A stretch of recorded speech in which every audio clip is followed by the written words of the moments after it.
beyond and ahead of you. IPOB, the indigenous peoples of Biafra,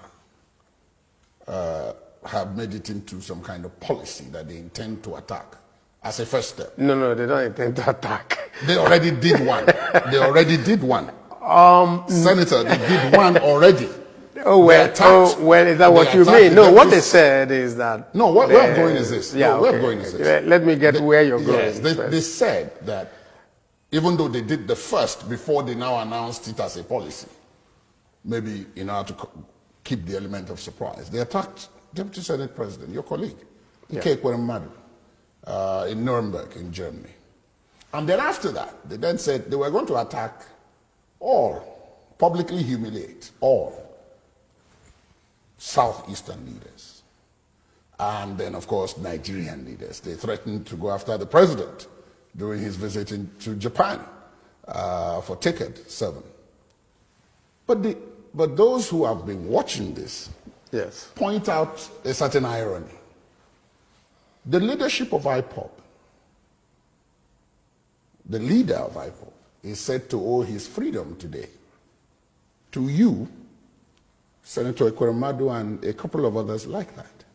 So what went wrong that they now think you are part of the problem? I don't think that is the best way to look at it.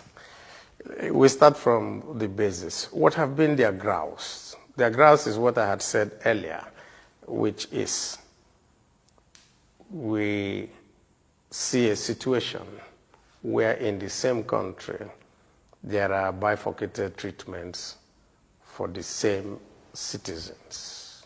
And so, if you're from the Southeast, first, you're denied access to national resources. Secondly, the Southeast is a zone that is under siege by all the security formations in this country.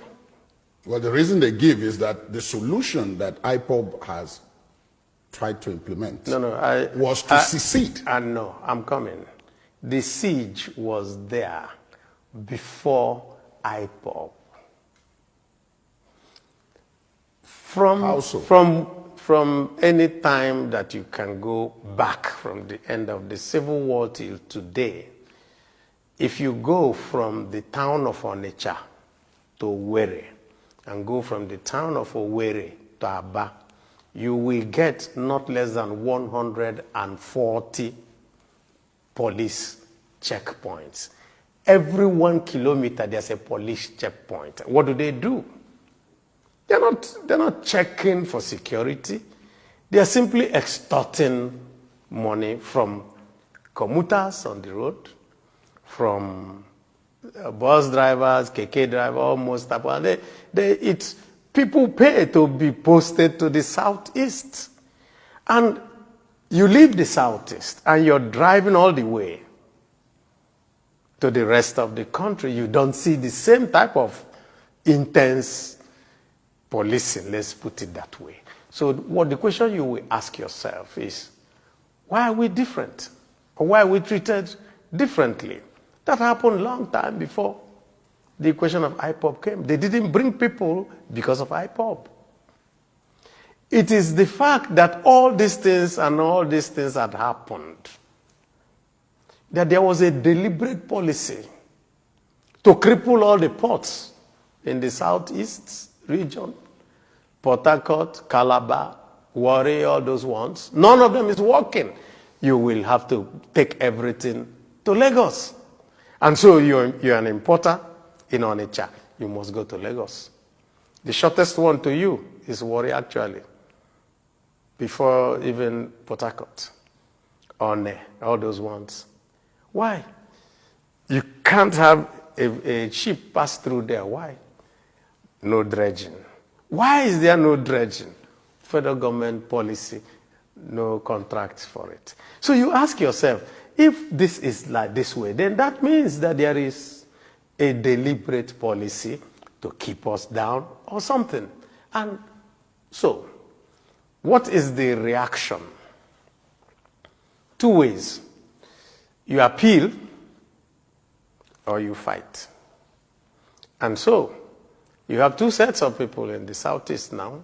Those who want to, let's continue talking, let's see how we can resolve this issue. And then those who say, no, we're already down and out. What else does it take? Let us all die. And, the federal government just turns a blind eye. And I continue to say, and I have sat on the floor of the Senate and I've said it, why has this federal government not ever opened their mouth to say that the herdsmen are terrorists? Why? Why would this federal government not ever agree that all those people who are carrying AK-47s are killing people are terrorists? Yet, it was so easy to quickly go to court to get an injunction and declare IPOB terrorists.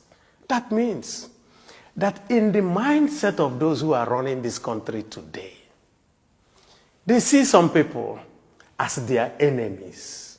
They have not come out of the Civil War. 50-something years later, they are still fighting the Civil War. And so what they do today is that they come and call us. I'm a politician. I'm one of those who are seen as, and say, oh, don't worry. If you just be with us, we will make you president. And they think they are talking to fools. And they tell us, oh, don't worry. This is time for Igbo president. No Igbo man wants a president. What we want is that you restructure this country so that me and you, Ladi, we are seen as citizens. So that if I carry an AK-47, you jail me. It's not if I carry a flag, you jail me, and then I carry an AK-47, you say, leave him, he's our brother coming from Burkina Faso. How can that be? But you haven't touched on what I said. And what is that? About IPOB. I have touched on IPOB, and I've told you the why underpilling. Why do they think that you are now part of the problem? The reason really, or Senator the reason really is that they look at me, they look at Ekweremadu, they look at all of us, and they say, but you people are sitting down there. Because there are also young people who believe that you should do the fight, and not that there are other ways of engaging in this. We are not as young as they are. Most of us have crossed 60, and so we believe that you should talk. Quite all right. So you could understand their frustration, because what they will feel is that, you have talked for too long at every point, and they will tell them, no, understand it. 4 years is not an eternity. So we will have to continue to do these engagements, let me put it that way. But from what you've said, the political calculus, I've spoken to quite a number of people, and the political calculus is said to now favor the Southeast. It's not true. Not true. It's nothing but... If as the political alignments are, yes, and they have been since 1999. Yes. The South-South, the Southwest have each had a president. Yes. The Northwest has had a president. And now, if you take it beyond the geopolitical zones and you talk of simply North and South, it started in the South, it's gone to the North, it's come back to the South, it's gone to the North, and by 2023 it's supposed to come back to the South. In this chair you are sitting, Chief Edwin Clark, Chief John Wodo, have all said that in the case of Chief Clark, he was clear that there's no contesting it. Morality, justice, and even politics dictate that it is the turn of the Southeast. So when you say, as the most senior ranking Southeasterner in the government structure today, that that's not true, many people will be taken aback. Yeah, I'll have a very simple answer to that. If somebody cannot let you be his gate man, how is he going to give you the keys to his house to come and live in the house? And I've just pointed out to you, show me that one person in this present government of APC, apart from statutory people, who is in this government. Show me one. Statutory ministers. Of course, you must have ministers. That is what the Constitution, tell me which other person. They have SGF, they have this, they have E, they have A, they have all those ones. They never let any person from the Southeast get near. And then they will tell the Southeastern, oh, this and that they will get there. How are you going to get there? And I continue to reiterate, and I ask everybody in APC, if you don't let me be your gate man, how can you give me the key to your house? Because if you want me to be president, that means you're going to bring me in. I'm going to be part of what you do. I'm going to have a role in your government. So if you're a minister, you don't see the president except you go through the chief of staff. Is that not what we are told? Or you write your memo and it goes through the secretary to government. So where do you get in? Where? Yet we have top people. We had former Senate presidents and all that who are part of the APC, yet they are nowhere to be found. And so if somebody, by his demeanor, by his action, does not let you even smell the seat of government, and then the man tells you, don't worry, in 4 years' time, I'm going to give it to you. How will you believe him? That means you're not thinking. So, and that's why I'm saying that those of us who have seen all this, we are saying, it really doesn't matter what you tell me.